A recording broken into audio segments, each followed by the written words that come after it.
Good morning everyone, this Shubham Kumar Pandey. Welcome to Pandey classes again. ये जो है लाइव प्रोसेस का फोर्थ लेक्चर है, जिसमें हम लोग बात करेंगे रेस्पिरेशन का सेकेंड लेक्चर, यानी कि टोटल लाइव प्रोसेस का फोर्थ लेक्चर और रेस्पिरेशन का सेकेंड लेक्चर है। चूँकि कल बहुत ही शाम हो गई थी वीडियो अपलोड होने में, थोड़ा अपलोडिंग स्पीड कम था, दैट्स वाई कल 2 वीडियो नहीं आ पाई थी, लेकिन आज 2 वीडियो आएंगे। मे बी अगला वीडियो ट्रांसपोर्टेशन पे आए, यानी लाइव प्रोसेस का फिफ्थ पार्ट पे आए, या फिर हाइट एंड डिस्टेंस जो चैप्टर है आपका मैथमेटिक्स में, यानी कि ट्रिग्नोमेट्री के बाद वाला चैप्टर, उसका एक वीडियो आ जाए। बट वेट करिए, देखते हैं क्या होता है, देन वी विल अपलोड। शाम तक वो वीडियो भी आ जाएगी, और ये वीडियो आपको 11 बजे तक आई थिंक कि मिल चुकी होगी। ठीक है, तो चलिए शुरू करते हैं। रेस्पिरेशन 02। देखिए, पिछले क्लास में हम लोग ने, एक minute, let me take my pen. Okay, पिछली क्लास में हम लोग रेस्पिरेशन की बात कर चुके थे कि रेस्पिरेशन का टाइप क्या क्या था, एरोबिक, एनारोबिक, फिर स्टेज क्या क्या थे, ब्रीथिंग, इनहेलिंग, सब पढ़ चुके थे। फिर हमने प्लांट में रेस्पिरेशन पढ़ा, स्टीम के द्वारा, रूट्स के द्वारा, लीव्स के द्वारा। फिर हम लोगों ने पढ़ा हैबिकस प्लांट कैसे लेते हैं, मेरिस्मेटिक प्लांट कैसे, मतलब सारे टिश्यू के बारे में पढ़ा हम लोगों ने। आज जो हम लोग अपन लोग को पढ़ना है mainly, that is respiration in animal, यानी कि एनिमल यानी कि जो जीव जंतु हैं वो कैसे सांस लेते हैं, यानी कि उनका रेस्पिरेशन प्रोसेस कैसा है, श्वसन क्रिया कैसा है, उसके बारे में हम लोग आज बात करेंगे। तो चलिए शुरू करते हैं।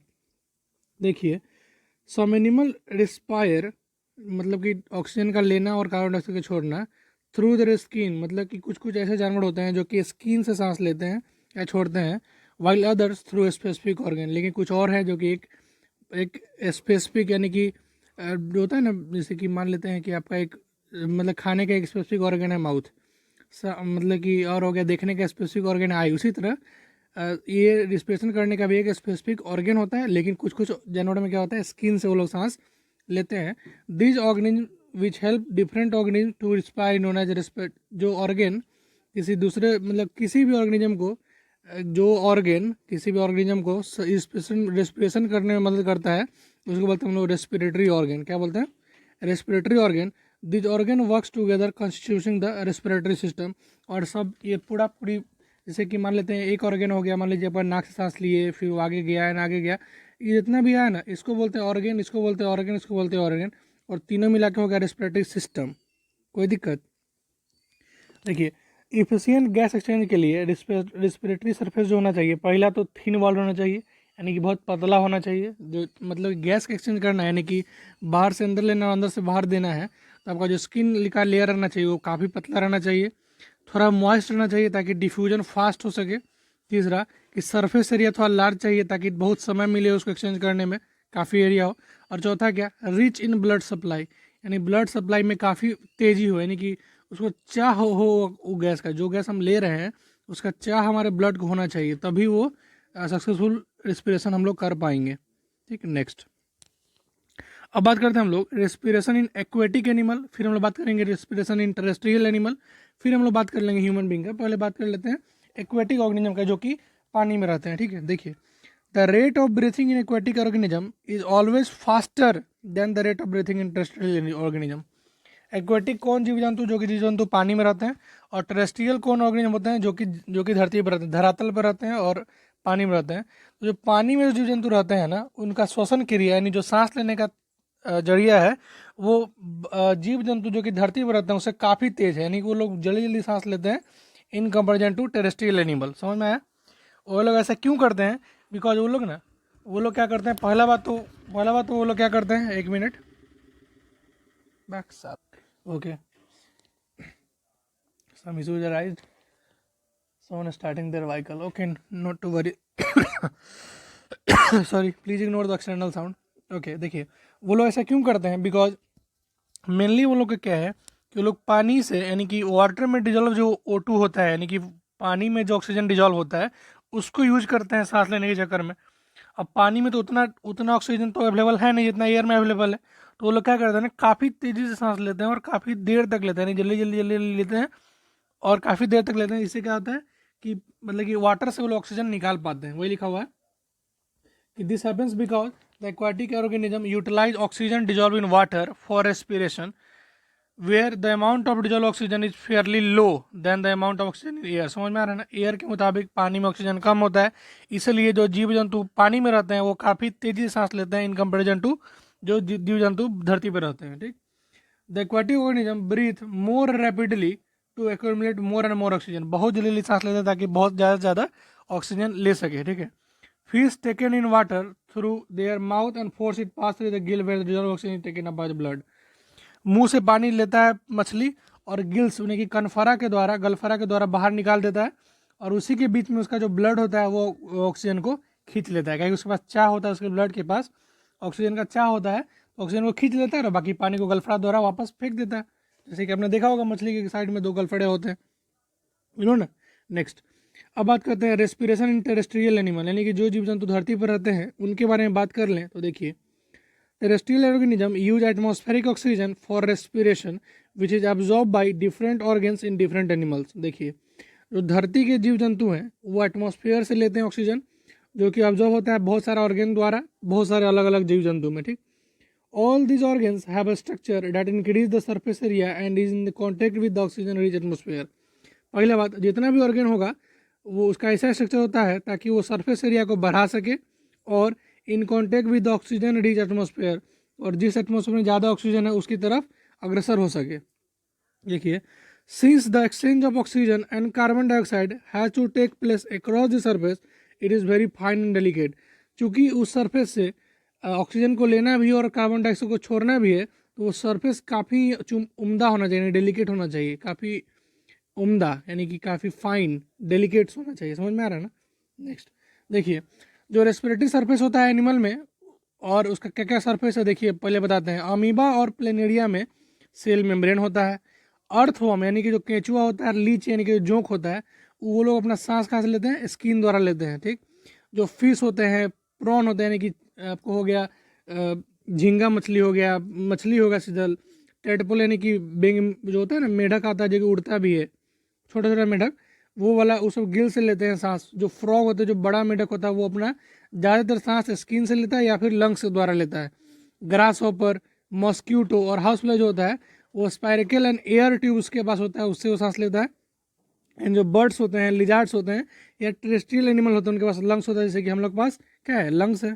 ठीक है, next, now we will talk about respiration in human being. आपने अभी तक समझ में आया आपको कि पहले हमने कहाँ से पढ़े थे, रेस्पिरेशन क्या होता है, रेस्पिरेशन का कैसे प्रोसेस था, एरोबिक क्या था, एनारोबिक क्या था, एरोबिक में कितना एटीपी निकलता था, एनारोबिक में कितना निकलता था। फिर एनारोबिक में 2 पार्ट पढ़े थे, अल्कोहलिक, फिर पढ़े थे हम लोग जो लैक्टिक एसिड फॉर्मेशन था वो वाला पढ़े। फिर हम लोग पढ़े वहाँ पे रेस्पिरेशन का जो होता है ब्रीथिंग, इनहेलेशन, ये सब पढ़े। फिर प्लांट के बारे में पढ़े, प्लांट स्टीम द्वारा, रूट द्वारा, ये सब पढ़े। And now will talk about aquatic animal पढ़ लिए, फिर टेरेस्ट्रियल एनिमल पढ़ लिए, and now will talk about respiration in human being, यानी कि हम लोग कैसे सांस लेते हैं उसके बारे में बात करते हैं।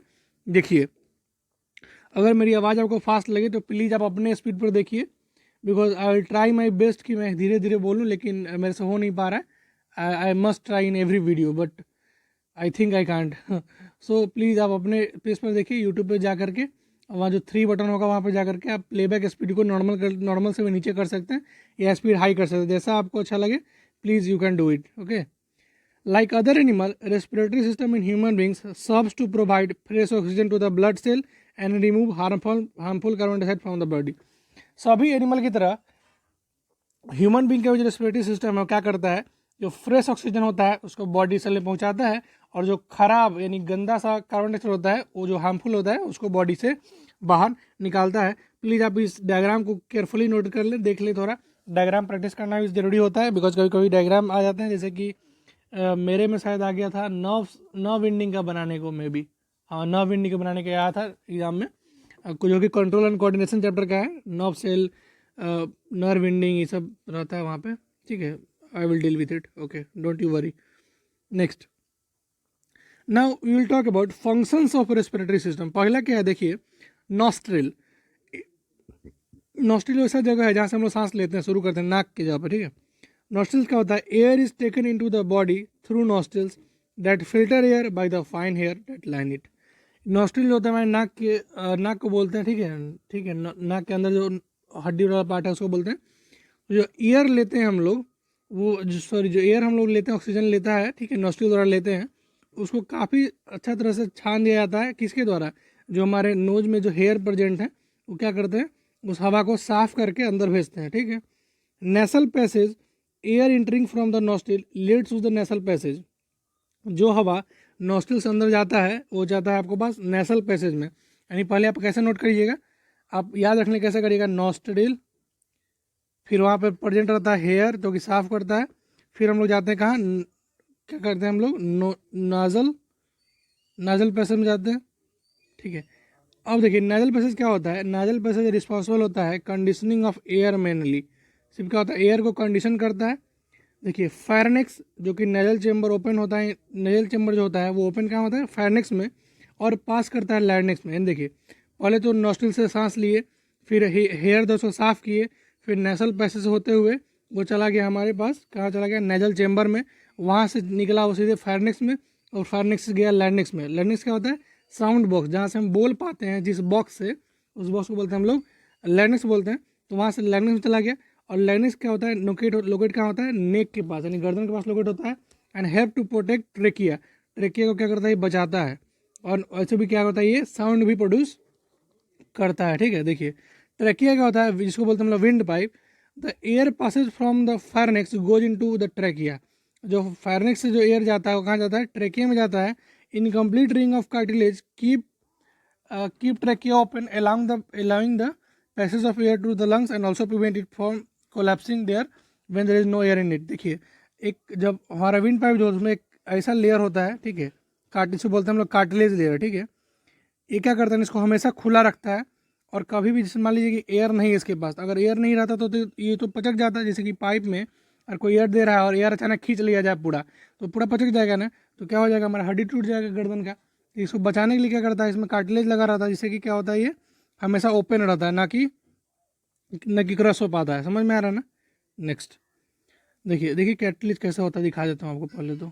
देखिए यू कैन क्लियरली सी, देखिए यहाँ पे कार्टिलेज है ना, ये इसको क्या करता है, इसको चारों तरफ से एक रिंग टाइप, जैसे कि यहाँ स्किन है, चारों तरफ एक रिंग लगा हुआ है, तो रिंग तो इसको पचकने नहीं देगा ना, वही बात है। समझ में आ रहा ना। देखिए अब क्या होता है, देखिए ब्रोंकी क्या होता है, trachea divide into two a smaller tube on entering the thoracic cavity which further extend into lungs. Bronchi trachea जो होता है डिवाइड करता है आगे जा करके, थोरैक क्या करता है, थोरासिक कैविटी में, जो कि फर्दर, जो कि सीधे लंग्स में जाता है, ठीक है। ब्रोंकियोल्स जो होता है, ब्रोंकी आर सब divided into smaller tubes called bronchioles. Bronchi जो होता है डिवाइड होता है, मतलब छोटे छोटे टुकड़ों में, इसको बोलते हैं हम लोग bronchioles. Each bronchioles finally terminate into many alveoles. हर एक जो ब्रोनिक, मतलब कि ब्रोंकियोल्स है, फाइनली क्या होता है, टर्मिनेट होता है कहाँ पे, एल्वियोली में। क्या होता है, एल्वियोली में टर्मिनेट होता है। और एल्वियोली क्या है, एक बैलून लाइक स्ट्रक्चर प्रेजेंट होता है लंग्स में अंदर। देखिए यहाँ पे आपको दिखाते हैं, देखिए एक बैलून लाइक स्ट्रक्चर है ना, ये ये वाला एल्वियोली है, कहाँ प्रेजेंट होता है, ये हमारा लंग्स में प्रेजेंट होता है। और क्या होता है, ये a large number of alveoli increase the surface area for exchange of gas. Gas को बदलने में, एक्सचेंज होने के लिए एक काफ़ी जगह देता है, कौन, एल्वियोली देता है। Human alveolar surface when speed can area over 80 metre square. अगर आदमी के एल्वियोली सरफेस को बढ़ाया जाए तो 80 मीटर स्क्वायर तक बढ़ सकता है। 80 मीटर समझ रहे हैं ना, यानी कि आप समझ लीजिए कि ए इंटू ए होता है ए स्क्वायर, तो आपका ए स्क्वायर 80 है, यानी ए इजकल टू रूट 80 टाइम्स, यानी कम से कम 7 × 28 ऐसे का 88 64 का करीब 9 मीटर का मतलब 9 मीटर का पूरा जो स्क्वायर होता है उतना जगह दे देता है वो। समझ रहे हैं, 9 मीटर के स्क्वायर के बराबर का एरिया दे देता है गैस को एक्सचेंज करने के लिए। समझ रहे हैं ना, इतना इतना हेवी दे देता है एरिया। समझ रहे हैं। देखिए अब बात करते हैं रिब्स का। रिब्स क्या होता है, there are 12 pair of bones that form a cage in which lungs and hearts are safely placed. देखिए कैसा करके आप ऑब्जर्व भी करते होंगे, कैसा हम लोग के पास चेस्ट रहता है, 12 पेयर का रहता है, ठीक है, जिसके अंदर हार्ट, ठीक है, वैसा दिल बना देता हूँ, ऐसा होता नहीं है लेकिन कोई नहीं, आप मान लीजिए, ठीक है, एक हार्ट ऐसा हो गया, और लंग्स क्या होता है, ये सब प्लेस होता है यहाँ पर, ठीक। Movement of intercostal muscles attach to the ribs helps in breathing. जो इंटरकोस्टल मसल है जो कि रिब्स से अटैच है, वो सांस लेने में मदद करता है, ठीक। नाउ लंग्स क्या है, एक primary organ of respiration, respiration करने के लिए एक प्राइमरी ऑर्गेन है which are located on the two sides of heart, heart के दोनों साइड प्रेजेंट होता है, ठीक। They transport oxygen from atmosphere into blood and release CO2 from blood into atmosphere. क्या करता है, O2 को ब्लड में देता है, O2 कहाँ से आता है, एटमोसफेयर से, और CO2 को क्या करता है, ब्लड से लेता है और एटमोसफेयर में फेंक देता है। यानी एटमोसफेयर, इसे देखिए यहाँ पे बना के दिखाते हैं, आपको समझ में आ जाएगा। फिलहाल आपको समझ में आया ना कि पहले हम लोग बात की थे नॉस्ट्रिल, आपको एक ब्लैक पेज में समझाता है ताकि बहुत समझ में। यहाँ समझिए, अब इस पर गौर मत कीजिएगा, ब्लैक पेज में समझिए कि नॉस्ट्रिल से हम लोग सांस लिए, ठीक है, हेयर से इसको साफ किया गया, फिर गया वो नेसल पैसेज में, नेसल, ठीक है, नेसल पैसेज में गया, वहाँ से वो गया फेरनेक्स और लैरिंक्स में, फेरनेक्स और लैरिंक्स में गया, वहाँ से आपको गया विंड पाइप में, विंड पाइप में, विंड पाइप से होते हुए चला गया वो एल्वियोली और ब्रोंकियोल, मतलब क्या होता है, जगह देने वाला काम होता है। फिर वहाँ से गया आपको रिब्स में, रिब्स नहीं, रिब्स एक प्रोटेक्टिंग सरफेस है, वहाँ से गया वो लंग्स में डायरेक्टली। समझ में आ रहा है ना, ऐसा एक पूरा प्रोसेस होता है इसमें, ठीक।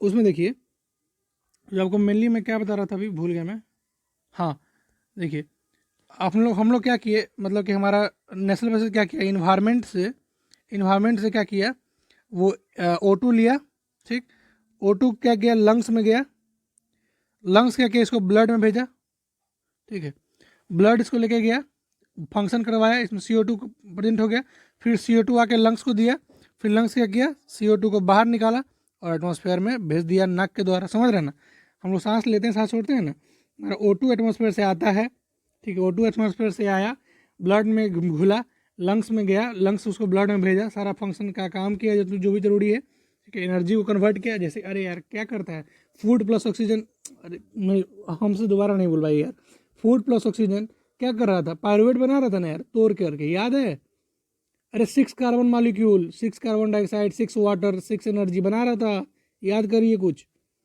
क्या यार पूछ देते हो कि कैसे कैसे ऑक्सीजन क्या करता है ऑक्सीजन, मूड ऑफ हो गया मेरा। तो समझ में आ रहा है ना कैसे होता है ऑक्सीजन को क्या करते हैं। अब याद है कल वाला वीडियो ना, नहीं आया तो प्लीज़ देखिए उसको, बिकॉज ऐसे काम नहीं चलेगा, नहीं तो आप तो 10th में लटक जाइएगा फिर। अरे लटकने नहीं देंगे, चिंता नहीं कीजिए, मैं हूँ आपके साथ, ठीक है। देखिए they are enclose in protective membranes call the pleura. जो लंग्स होता है ना, एक प्रोटेक्टिव मेम्ब्रेन से बंद होता है, इसको बोलते हैं हम लोग प्लेउरा, PLEURA। लंग्स इसको क्या करता है, कवर कर रखता है। Now will talk about diaphragm. ठीक है, डिफ्रागम क्या होता है, it is a muscular portion between thorax and abdomen and form the base of chest cavity. Chest cavity जो होता है उसका एक बेस बनाता है कौन, डायफ्रागम, जो कि प्रेजेंट होता है थोरैक्स और एब्डोमेन के बीच में प्रेजेंट होता है, ठीक। हम लोग बोलते हैं एब्डोमिनल एरिया, ठीक है। जब हम लोग सांस लेते हैं तो it flatten and increases chest cavity so that air is sucked into lungs. क्या करते हैं, जब हम लोग सांस लेते हैं उसमें क्या होता है, डायफ्राम बड़ा होकर के चेस्ट कैविटी को फैला देता है, पूरा फैला देता है, ताकि लंग्स पूरा के पूरा हवा ले सके। And when while it relax during acceleration, जब हम लोग सांस छोड़ते हैं तो ये पचक जाता है और लंग्स को क्या मतलब क्या होता है, चेस्ट कैविटी को पूरा क्या कहता है कि लूज कर देता है। समझ रहे हैं ना, जब सांस लेना होता है तो चेस्ट कैविटी को क्या करता है, पूरा फैला देता है डायफ्राम, और ताकि सांस लंग्स में पूरा तरह से एयर जा सके। और जब सांस छोड़ते हैं तो क्या करता है, इसको ये फिर छोड़ा कर देता है। देखिए, walls of trachea, bronchi and bronchioles are lined by pseudo. देखिए सीडो मतलब क्या होता है, false, pseudo stratified ciliated columnar epithelium rich in mucus and secreting cell. आपको उतना जानने की जरूरत नहीं है, बस यही नॉर्मल लिखा हुआ है, आप यहीं तक समझिए, ठीक है। अब देखिए मैकेनिज्म क्या क्या होता है। पहला, human being take in oxygen from atmosphere and release carbon dioxide in return. This complete process occur in breathing. The mechanism for moving the oxygen in and carbon dioxide out in human being it term gaseous exchange. हम लोग का सांस लेना, atmosphere से oxygen लेना और atmosphere को carbon dioxide देना, इस कंप्लीट प्रोसेस के सांस लेने के प्रोसेस को जो मैकेनिज्म होता है उसको हम लोग बोलते हैं गैसियस एक्सचेंज मैकेनिज्म, ठीक। It get completed in 3 main step. पहला स्टेप क्या होता है, इनहेलेशन मतलब सांस लेना। इसमें कैसे होता है, देखिए, the process of taking in oxygen from atmosphere it occur as follows. पहला कि air is taken into the blood through nostril where it is filter by hair and mucus. Mucus और हेयर द्वारा इसको फिल्टर किया जाता है और उस पूरा एयर को ब्लड में लिया जाता है, ठीक, पूरे बॉडी में भेजा जाता है, sorry. The air then passes down with through trachea, trachea से नीचे आता है, यानी कि विंड पाइप से नीचे आता है chest cavity become large, chest cavity फूलता है, and flatten diaphragm and lifted ribs, ribs और डायफ्राम के फूलने से चेस्ट कैविटी पूरा फूलता है और सांस हम लोग अंदर लेते हैं। Air is sucked into the lungs and फिल्स the alveoli, lungs क्या करता है, एयर को लेता है और एल्वियोली को पूरा फिल कर देता है, ठीक। नेक्स्ट, दूसरा क्या, exchange of oxygen and carbon dioxide in alveoli. इसमें क्या होता है, the wall of alveoli contain an extensive network of blood vessel, the sequence of exchange of oxygen and carbon dioxide which occurs between blood vessel and alveoli is follows. अब माना था, पहले तो हम लोग सांस ले लिया, अब बात करते हैं गैस का एक्सचेंज कैसे होता है लंग्स में। मेनली क्या होता है, जो ब्लड रिलीज करता है कार्बन डाइऑक्साइड एल्वियोली में and bring from the rest of the body, जो कि पूरा जगह शरीर से लाया होता है कार्बन डाइऑक्साइड, क्या करते जा करके एल्वियोली को दे देता है। और oxygen is taken up by the blood from alveolar air to blood vessel, और वहाँ से ऑक्सीजन को लेकर के आगे बढ़ता है, ठीक। हेमोग्लोबिन, जो आप लोग नाम सुने होंगे, हेमोग्लोबिन क्या होता है, आरबीसी में प्रेजेंट होता है, जिसको बहुत चाह होता है ऑक्सीजन का, यानी ऑक्सीजन का मतलब कि एफिनिटी, चाह को क्या बोलते हैं, मतलब यूटिल ना, कि आई लव यू बोलते हैं ना, लव मीन्स क्या होता है, इसका और मीनिंग क्या है, एफिनिटी, यानी कि चाह, ठीक है।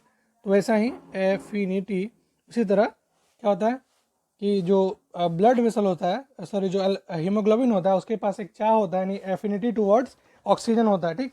क्या करता है, haemoglobin takes up oxygen from lungs, lungs से लेता है, and carry to the tissue which are different deficient oxygen, और उस टिश्यू को देता है जो कि ऑक्सीजन की कमी से ग्रसित हो रहा है, ठीक। Oxygen in blood is then transported to all cells in the body by respiratory pigment and due to diffusion pressure. Oxygen जो है ब्लड में पूरा सेल में जाता है थ्रू रेस्पिरेटरी पिगमेंट, जो रेस्पिरेटरी पिगमेंट क्या होता है, हेमोग्लोबिन से जाता है या फिर डिफ्यूजन प्रेशर से जाता है, समझ गया क्या, ठीक है। देखिए अब बात करें रेस्पिरेटरी पिगमेंट क्या क्या होता है, देखिए diffusion pressure alone can not take care of oxygen, diffusion process है, पूरे बॉडी में ऑक्सीजन को नहीं पहुंचा जा सकता है, ठीक है। इसके लिए so respiratory pigment take up oxygen from the air in the lungs and carry to tissue. एक रेस्पिरेटरी पिगमेंट नाम का चीज़ होता है जो कि क्या करता है, ऑक्सीजन को लंग्स से लेकर के बाकी बॉडी में ले आता है और ऐसा करने का काम करता है। उस जो रेस्पिरेटरी पिगमेंट होता है उसमें पहला नंबर पे आता है हेमोग्लोबिन। हेमोग्लोबिन क्या है, the respiratory pigment in human being, it has very high affinity for oxygen and is present in RBC. इसके पास काफ़ी ज़्यादा चाह होता है ऑक्सीजन का और आरबीसी में प्रेजेंट होता है, और इसी कारण से हमारा खून लाल होता है, यही हेमोग्लोबिन के पिगमेंट के कारण, जो कि रेस्पिरेटरी पिगमेंट हेमोग्लोबिन है, इसी कारण हमारा खून लाल होता है और इसके पास बहुत चाह होता है ऑक्सीजन को पहुँचाने का। अगर आपके पास हेमोग्लोबिन कम है तो आपको सांस लेने में दिक्कत आ सकती है, समझ रहे हैं, वही बात।